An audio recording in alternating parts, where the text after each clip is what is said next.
Sveiciens! Šodien es gribētu paturpināt tēmu, ko es iesāku pirms 2 dienām. Tas ir par Air Baltica. Šoreiz varbūt netik daudz par pārvaldību, kā par pašu Air Baltica, tā nākotni un par riskiem, ko es saskatu. Saliekam kopā vairākas lietas, ko mēs zinām par Air Baltica un par esošo valdību.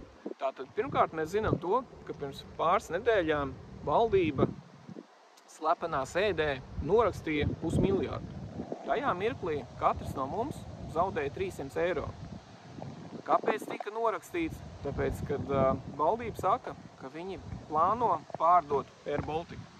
Tas savukārt pilnībā saskan ar tādu vienotības, es teiktu, apsēstību, kad viņi veidoja valdību, viņi teica, valsts kapitāla sabiedrības viss vajag notirgot. Varbūt es piekrītu par Air Baltica, atšķirībā no visiem pārējiem. Latvijas Energo un Latvijas valsts meža es esmu kategoriski pret, bet Air Baltica varētu pārdot. Labi, ejam tālāk. Tātad viņi ir nolēmuši pārdot Air Baltica. Izskan, kad ir pat sameklēts strateģiskais investors, Lufthansa.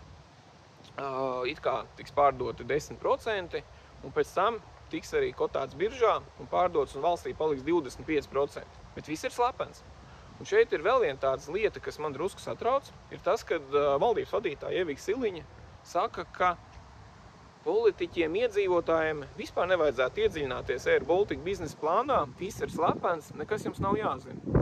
Un tas man mazliet liek aizdomāties. Gan šī vienotības apsēstība ar visu pārdot, gan šī slepenība, gan tā steiga šobrīd, kas tiek darīta, tādā ziņā, kad tiek ļoti dzīts uz priekšu šis process, un viņš nav caurskatāms process.